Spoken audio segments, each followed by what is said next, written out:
Today is June 22nd, 2020. The time is 3:17 p.m. and this is going to be video number 1 of a video log series where I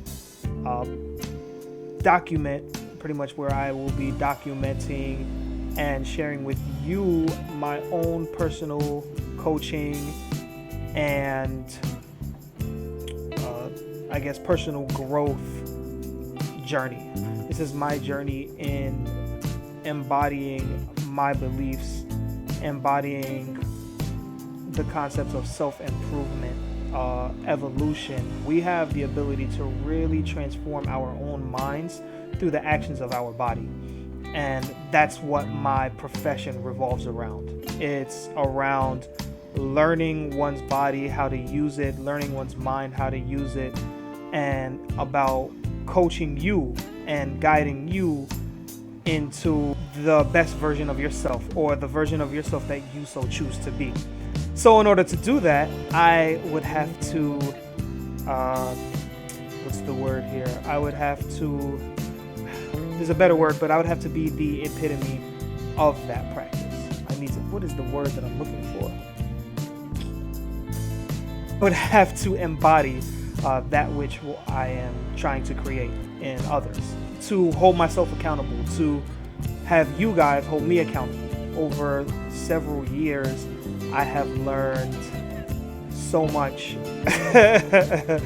about coaching, fitness, nutrition, and I have met so many incredible people that have taught me so much that I want to share my gifts, which I believe are public speaking, and other things of that nature, to the world, again through the online space. And maybe honestly the most important reason is to invite you to take that journey with me. Over the course of these videos, you're going to see me implement on myself several coaching strategies that I've learned along the way. I wanted to share with everybody this really dope article. I'm gonna put it in how you do it like this. I'm gonna put it in a link below, or maybe up here. Oh yeah. We're gonna hit that spot right there. In order to do anything, we need a certain amount of motivation. And motivation, not only is it mental, but it's also physical. What we need to do is sometimes we need to find said motivation. People tend to struggle to figure out how to build that up, or where it is, or may feel that they actually lack said motivation. But it may just be the case where they don't know where to find the motivation. Our motivations and the things we want tend to be tied into some deeper emotional stuff. You know, it could be that, this I relate to, it could be that you didn't get picked on the basketball team in 4th grade, or you know, you got picked last for dodgeball, or maybe someone hurled an insult at you, or you know, maybe someone said a comment that wasn't meant to be an insult but it was. You know, there could be so many different things, and sometimes we don't even know that that's what's affecting us. Things can hold us back that are hidden deep in our subconscious, deep in our memory, where they're affecting us and we don't even know that they're affecting us. Our subconscious tends to affect us without us even knowing. So the question is, how do we dig into our subconscious? How do we dig within ourselves to find those things? You know what I mean? Because again, it might not be as obvious as some backhanded compliment or an insult. It might be something that happened back in 2nd grade, and it's just something that we as humans held on to. We naturally hold on to things as defense mechanisms. It's actually very simple. You ask yourself the question why 5 times in a row, digging deeper and deeper into one issue. So we're gonna do this just straight. This is unplanned, and I'm gonna go through the 5 things that I think, you know, we're gonna play the 5 whys game with myself. We're gonna list out my 5 whys, and I encourage you to do the same for you. You know, you might discover some things that you were not aware of. So this exercise is gonna be called 5 whys. Oh no, just like that. You know what? It's not grammatically. I'm kind of pedantic when it comes to grammar. Tone up, increase muscle tone, right? I'm really happy with my size, but I want to be more toned. Well, now we ask, Well, why do I want to be more toned? Right? Increase muscle tone. Wow. That never happened. So the question is, why do I want to be more toned? And it's because I want to look really good. Why do I want to look good? It will build my self-esteem and help with my career and help with my career. Okay, these words are too large.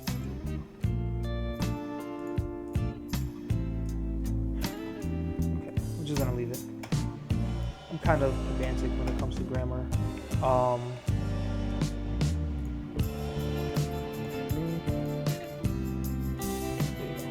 Alright, so here we go. This is what I wanted.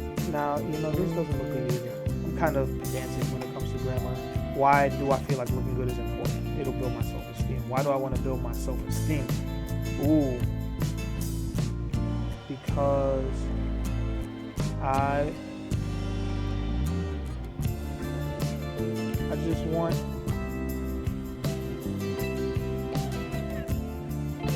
because I want to be productive. I want to be really productive.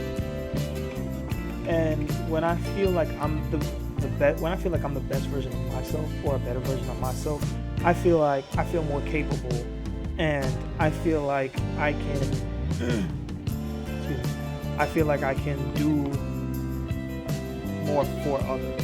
I want to be productive because I want to make the biggest impact possible on the world. I never tied me increasing muscle tone with wanting to make a big impact on the world. And you can see one of those is much more powerful than the others. Making a big impact on the world is a little bit less shallow than increased muscle tone. So one, understand that even if you do have aesthetic goals, that even if it is a little shallow, there's nothing wrong with that because maybe there's something deeper. But two, that's much more motivating. That makes me want to work out more. Just the fact that what am I really doing here really makes a big difference. So the five whys is a really good way to dig deep into your motivations and to really help you get to where you want to be. Let's play this game again. Let's do it. Because I like the 5 whys. I really encourage you to do it. It actually feels really good to, that self-discovery feels good. So let's say 5 whys. And you see, so look, maybe you're someone who likes to look into the abyss, and see where the pain is. I'm someone who's like that. It's not a bad thing necessarily. Maybe you can find ways to make it better for you. So let's see. I want to be more mobile. Why? So I can be more, and I definitely feel the effects of it in my everyday life. For instance, I definitely notice times where I have to hold this and lift this because I'm building this, but I got to screw that at the same time, so I got to put myself in just the right position. Being mobile and having good mobility in general in my body allows me to do things like that more easily, I guess you could say. So it's definitely big for me for that. But that's what I mean, being more capable in my everyday life. And in terms of why that's important to me, I like being good at things. And I really do not like the idea of failure. It's a concept that I think we all struggle with. But I definitely have in my life struggled a lot with failure and how it can hold me back and hold us back.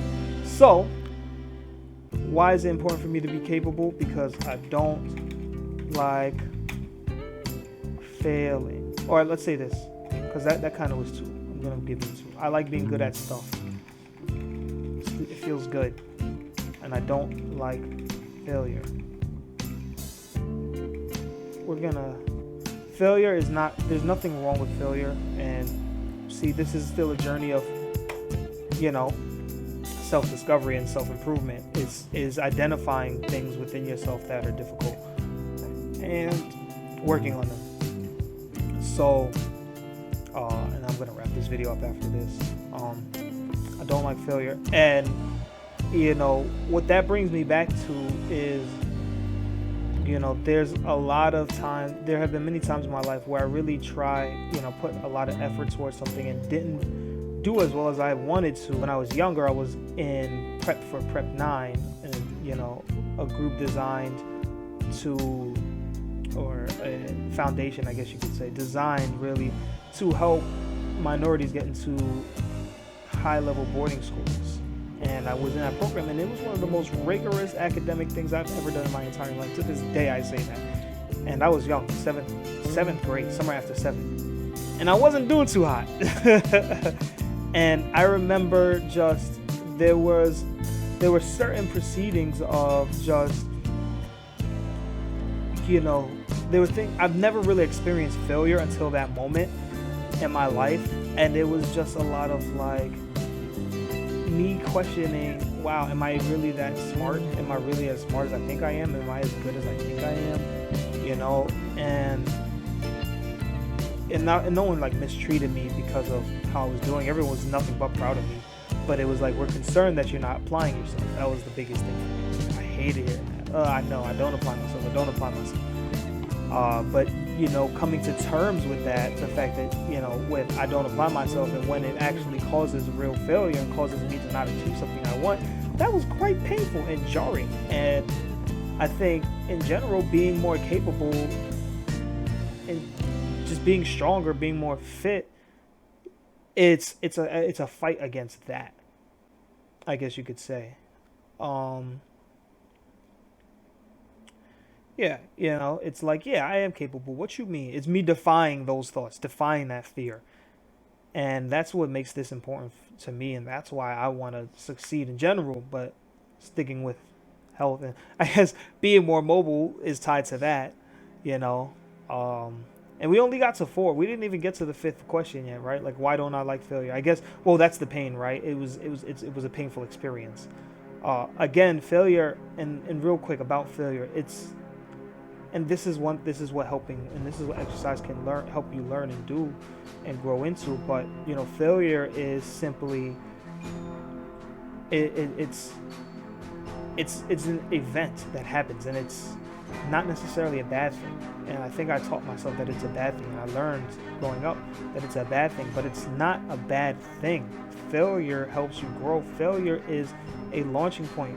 Andrew Carnegie said that every failure is the seed of an equal or greater opportunity. And I need to manifest that within my body. So that, honestly, is why I like to work out. And that's why I want to work out. That's my why. That's why we're starting here. Expect more, expect updates, expect videos, and come along this journey with me. And discover your why. And if you need help, reach out.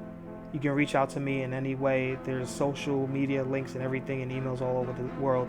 So feel free to reach out, and I can help you, and I can guide you along this journey. Until next time, take care.